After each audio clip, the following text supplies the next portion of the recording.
This is The Scoop for Thursday. I'm Lisa Marzilli with the WMNF News headlines. A boil water notice was issued in northwest Hillsborough County due to a 24-inch water main break along Ehrlich Road near Summerwind Drive.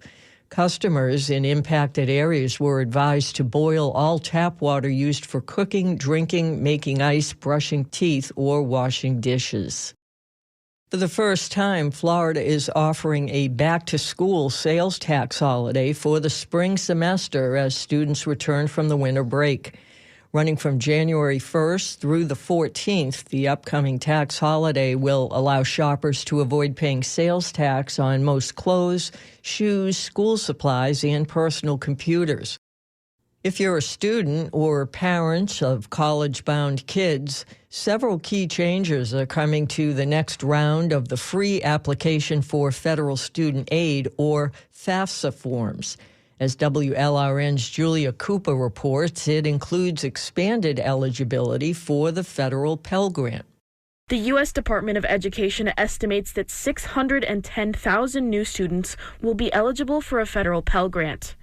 FAFSA is also doing away with its old expected family contribution system to calculate how much students are expected to pay out of pocket.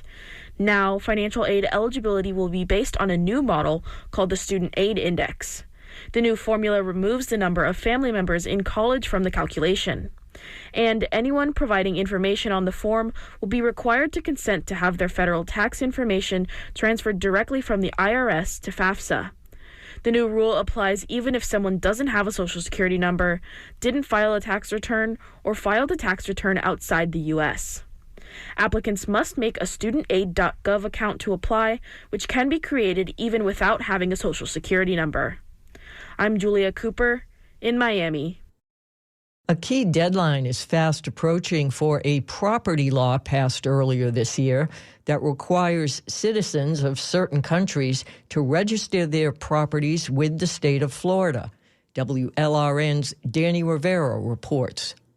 Residents of Cuba, China, Venezuela, Russia, Syria, North Korea, and Iran have until the end of January to register their real estate with the Florida Department of Commerce, or else face steep penalties. The law only applies to citizens of those countries who do not have a permanent residency or citizenship in the U.S. The requirement is part of a sweeping property law passed earlier this year, aiming to curb foreign investment by so-called countries of concern in Florida. If residents of the listed countries don't register properties with the state by the January 31st deadline, they can be hit with $1,000 per day in property liens. The law even allows the state of Florida to seize properties it deems are owned in violation of the law. Real estate industry advocates have sounded alarms that the measure could hurt investment from wealthy Russians, Venezuelans, and more. Properties must be registered in a new app called Secure Florida. I'm Danny Rivero in Miami. There's a new kind of pocket change circulating around downtown Tampa called bread coin. Coins that pay for breakfast, lunch, and coffee at participating restaurants at no cost to food vendors. The Tampa Bay Times reports Breadcoin was launched in Washington, D.C. in 2016 with the goal of lessening the stigma of being homeless or hungry. The nonprofit program is funded by recurring donations and corporate gifts. The coins are distributed by folks who work with the homeless, volunteers, churches, and individuals who buy the coins to give out instead of cash. Restaurants and food trucks agree to accept the coins, which are worth $2.50 each, with no change given. Michael Doyle, a co-founder of the local program who heads up coin distribution, estimates about 5,000 coins are currently in circulation. In weather, cloudy and rainy with a high of 65 today, falling into the mid-50s overnight. Partly sunny and breezy on Friday with a high of 60. I'm Lisa Marzilli with the WMNF News headlines.